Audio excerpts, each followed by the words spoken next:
என் குருவுக்கு சமர்ப்பணம். அவர் இல்லாவிடில் தொலைந்திருப்பேன்.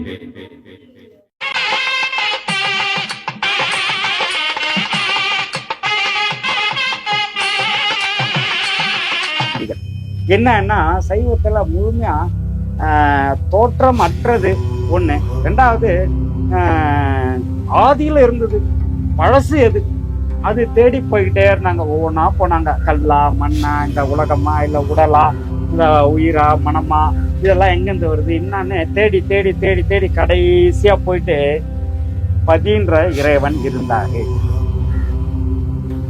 பாசம் அப்படின்ற உயிர் 7 ஆதாரம். இப்போ நம்ம மனசு மட்டும் பச்சையா கடுபதி மேலத்து 3 வேற கலர், கேதுக்கு வேற கலர். இப்போ மழை காலம் வந்துச்சுனாக்கா என்ன பண்றாங்க, எல்லா ஆரஞ்சு அலர்ட், ரெட் அலர்ட். இவனுடைய இந்த பாதிப்பு வருது, அதை காப்பாற்றுறதுக்கான ஒரு முன்னெச்சரிக்கை அறிவிப்பு. இது இங்க வாழ்க்கை மேல போடுறாங்க. நீலம், கருநீலம், கரு சிவப்பு சொல்றாங்க. அதனுடைய தன்மை எவ்வளவு ஆராய்ச்சி என்ன கேள்வி கேட்டாரு பாத்தீங்களா? சிறப்பா இதுதான் இந்த பாடத்துல பாடம் பண்ணா மட்டும் பத்தாதுமா. இதுல ஆராய்ச்சிகள் ரொம்ப. ஆராய்ச்சின்னா அதுலயே கூட உட்காந்துட்டு பாடத்துல போனாதான் அது என்னன்னு தெரியும். இப்போ ஒரு கேட்ட விஷயம் எங்க இருக்கு பாரு. அதாவது ஸ்பேஸ், அதாவது ஒண்ணுமே இல்லாத சூன்யமான இடம். அதுக்கு தான் இப்ப நான் ஒரு விஷயம் சொன்னேன் பாத்தீங்களா? சைவ சித்தாந்திகள் ஆராய்ச்சிக்கிட்டே போனாங்க. அப்போ பதி, பசு, பாசம்னு ஆராய்ச்சாங்க. அந்த பாசம்ன்றது என்னன்னா இருள். இப்ப அவர் கேட்ட அந்த கருப்பு, அது இருள், ஏற்கனவே இருந்தது. அதுதான் அதிகம். இப்போ சூரியன் வந்ததால இங்க வெளிச்சம் இருக்குது. நைட்ல உலோகம் பூரா இருட்டு தானே. சூரியன் வந்தா வெளிச்சம். அப்போ அது எப்பவுமே இங்க இருக்கிறது எதுன்னா இருட்டு மட்டும்தான். இருட்டு ரொம்ப அதிகம். அப்ப இருட்டுல தான் எல்லாமே இருக்கு.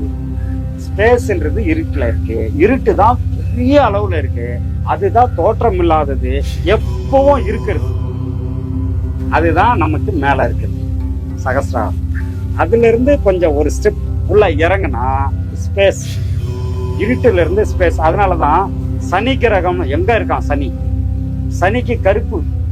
அந்த கிரகத்துக்கு கருப்பு கொடுத்ததுக்கு காரணம் என்னன்னா, அவ்வளோ தூரம், அவ்வளோ உயரம், அதுக்கு கீழே தான் ஓணும். வெள்ளி அதுக்கு கீழே, வேளன் அதுக்கு கீழே, இப்படி வந்து கடைசியா இங்க பூமி. அப்ப என்னன்னா ஒவ்வொன்றுக்கும் ஒரு நிறத்தை கொடுத்தான். என்னன்னா கருப்பு சனி, அதுக்கப்புறம் வந்தா ஸ்பேஸ், இறைவன் இருக்கிற இடம். அதாவது அங்க வெளிச்சமும் கிடையாது, இரவும் கிடையாது. இரவு பகல் அற்ற இடம். கங்குல் பகல்னுவாங்க. இரவு பகல் அற்ற இடம். இது எல்லா ஸ்பேஸ்ல இருக்கிறது உடல்ல இருக்குது. அதனாலதான் அண்டத்தில் உள்ளது பிண்டத்தில் உள்ளது. நாங்க ஃபர்ஸ்ட் அவர் கேட்ட விஷயம் கருப்பு. அதுக்கப்புறம் உள்ள வந்தா இரவு பகல் அற்ற இடம். அதாவது 12 அங்குலம், நம்ம உச்சிக்கு மேல 12 அங்குலம் இரவு பகல் அற்ற இடம். அதுக்கும் உள்ள வந்தா ஒரு சப்தம், வெளிச்சம், 2 விஷயம் அங்க. அதுக்கு கீழே அதுதான் 1000 இதழ் கொண்ட தாமரை, 1008 இதழ் கொண்ட தாமரை. அதுக்கு கீழே 108 இதழ் கொண்ட தாமரை. அது ஒவ்வொரு ஆதாரத்திலயும் கடைசியா மூலாதாரத்துல 6 இதழ் கொண்ட தாமரையில இருக்கு அப்படின்ற விஷயம். அது உங்களுக்கு ஏற்கனவே கூட சொல்லியிருப்பாங்க. இதுலதான் அந்த கலர். அதுதான் அடுத்து.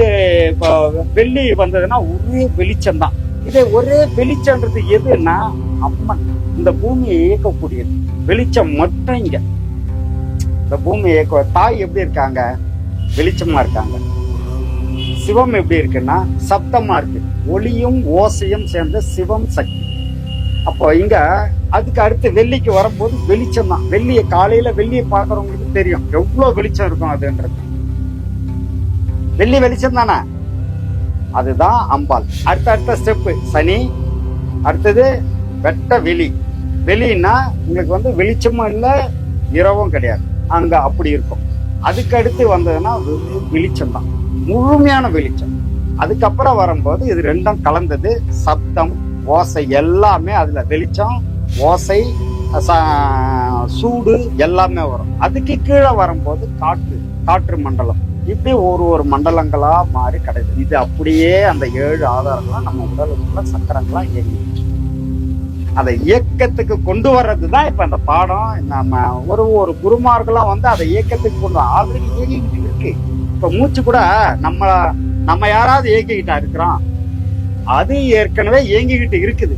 அதை நம்ம எப்படின்னா நம்ம கட்டுப்பாட்டுக்குள்ள கொண்டு வரதுக்கான முயற்சியை தான் நம்ம செய்யறோம். இந்த பாடத்தின் வழியா நம்ம கட்டுப்பாட்டுக்குள்ள கொண்டு வந்தாதான் மூச்சை நம்ம கட்டுப்பாட்டுக்குள்ள வந்து மனம் நமக்குள்ள வந்துடும். மனம் நமக்குள்ள வந்தா அதுலதான் வந்து இந்த 8 படிநிலைகள் வரும். என்னென்ன 8 படி? இயமம், நியமம், பிரத்யாகாரம், பிரணயாமம், சமாதி, தியானம், சமாதி, தாரணை, இதெல்லாம் அந்த 8 படிநிலைகள் இதுக்குள்ள வரும்.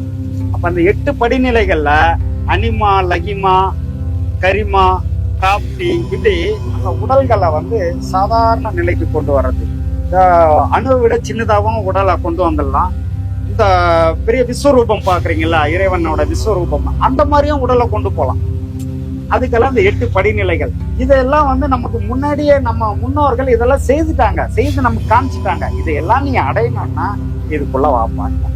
அதுக்கான வழிமுறைகளே நமக்கு கொடுத்துட்டு போயிருக்காங்க. அதுல ஒரு ஆரம்ப கட்டம் தான் நம்ம நாடி நரம்புகளை. சிதம்பரம் போனீங்கன்னா அதுல பார்க்கலாம். ஒண்ணு. 2வது விஷயம், இங்கேயே வடலூர்ல வள்ளலார் கிட்ட போனீங்கன்னா கீழவே அந்த சங்கிலி போட்டு வச்சிருப்பாங்க. 72,000 அதுல வந்து அந்த இதெல்லாம் வந்து ஒரு ரிங்கும் அந்த அளவு வரும். இதுல அதுல மேல ஆணி அடிச்சிருக்கிறதெல்லாம் வந்து அந்த 72 நாடி நரம்புகளை கொடுத்தோம். ஆதாரங்கள் இருக்கு. சிற்சபை, பொற்சபை, ரத்ன சபைன்னு 3 சபைகள் வச்சிருப்பாங்க. இதெல்லாம் நமக்குள்ள இருக்கு. இந்த 3 அந்த சபைகள் என்னன்னா மூச்சுக்காத்த இடைகளை, பெண்களை, சொலுமுனை, இதுதான் எல்லாமே நமக்கு வெளியில அடையாளப்படுத்தி வச்சிருக்கிறாங்க. இங்க வடலூர்ல இருக்கு, அங்க சிதம்பரத்துல இருக்கு. நீங்க கேட்கறதெல்லாம் வெளியிலேயே வந்துச்சு. 72,000 நாடி நரம்புகள் இருக்கு உடல்ல. இந்த 72,000 நாடி நரம்புகள் 10 தச வாயுக்களால இயக்கப்படுது. இந்த 10 தச வாயுக்கள் என்னன்னா, இப்ப நம்ம தண்ணி குடிக்கிறோம்னா தண்ணிய உள்ள வாங்கறதுக்கு இங்க கூர்மன் ஒரு வாயு இருக்கு. நாகன், கூர்மன், பிராணன், அபானன், நாகன், கூர்மன், தனஞ்சயன், தேவதத்தன், இப்படி 10 வாயுக்கள். இந்த 10 வாயுக்கள் ஒவ்வொரு இடத்துல உட்காந்து ஒவ்வொரு வேலையை செய்யும். இது எல்லாம் நம்ம ஜேசிபில ஹைட்ராலிக் சிஸ்டம் இருக்குல்ல, மண்ணை வாரி அப்படியே தூக்கின்னு போய் லாரியில போடுறது, லாரி அப்படியே தூக்கி வெளியில கவுக்குறது, இதெல்லாம் ஹைட்ராலிக் சிஸ்டம். இந்த ஹைட்ராலிக் சிஸ்டம் எல்லாம் எப்பயோ கடவுள் கண்டுபிடிச்சு நமக்குள்ள வச்சுட்டான். இப்பதான் நம்ம அந்த ஜேசிபி எல்லாம் பார்த்து ஹைட்ராலிக் அந்த ஆயில் மூலமா போகுது, அதுக்கு டெய்லி ஆயில் ஊத்தணும். பாத்தீங்கன்னா ஜேசிபி வேலை செய்துட்டு வந்து நிறுத்தின உடனே அந்த ஓனரோ இல்ல டிரைவரோ அதுக்கு வந்து பம்ப் பண்ணி என்னது கிரீஸ் எல்லாம் வந்து உள்ள அந்த பம்புல ஏத்துவாங்க. ஹைட்ராலிக் சிஸ்டம் அப்பதான் சரியா வேலை செய்யும்.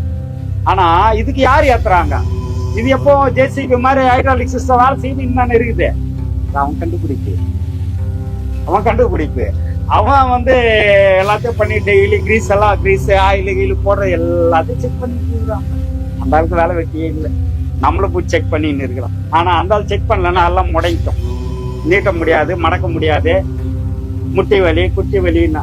இந்த தலைவலி எல்லாம் ஒழிச்சுக்கன்னா ஒவ்வொரு டெய்லி உட்காந்து நமக்கு சர்வீஸ் பண்ணிட்டு இருக்காரு. ஆனா நம்ம அதெல்லாம் நினைக்கிறதே இல்லை. சாப்பிட்ற சாப்பாடு உள்ள போறதுக்கு ஒரு ஹைட்ராலிக் ஒரு சிஸ்டம் வச்சிருக்காரு. அந்த ஹைட்ராலிக்கு கூட ஆயில் இருக்கும். ஆயில்ல கேஸ் தான் போய் வேலை செய்யும். ஒரு கேஸ் தான் போய் அதை அந்த ஆயில தள்ளின்னு போகும் பார்த்தா அது பலமா தூக்கும். வெயிட் தூக்குறது, இறக்குறது எல்லாம். அதே மாதிரி நமக்குள்ள எல்லா ஆயில்லாம் அந்த முட்டி இல்லைன்னா இந்த மாதிரி முட்டி பிளெக்சிபிளா இல்லைன்னா, இந்த ரொம்ப வயசானவங்களுக்கு தெரியும், கால் நீட்டி மடக்கணும், கருக்கு முறுக்கணும், சத்தம் வரும். யாருக்காவது இருக்கா அது மாதிரி? இருக்கா? உங்களுக்கு இருக்கா? ஆயில் போயிடுச்சு. அவர் வந்து ஆயில் சர்வீஸ் பண்ணல. வரும் இருந்தாலும் எல்லாருக்கும் அது வரும்னு சொல்ல முடியாது. அப்போ அந்த சத்தம் வருதுன்னு சொன்னா ஆயில் கொஞ்சம் அதுக்கான ஃபுட்டு நீங்க எடுத்து டாக்டரை பார்த்தீங்கன்னா அதுக்கான ஃபுட் எல்லாம் கொடுப்பாங்க, அதை எடுத்துக்கலாம். அப்படி இருக்கும். அப்போ இவ்வளவு பெரிய விஷயத்த இறைவன் வந்து இலகுவா எல்லாருக்கும் எத்தனை 140 கோடி, நம்ம இந்தியாவில மட்டும் சொல்றேன் நான், 140 கோடி பேருக்கும் இங்க உலகம் பூரானா என் குருவுக்கு சமர்ப்பணம். அவர் இல்லாவிடில் தொலைந்திருப்பேன்.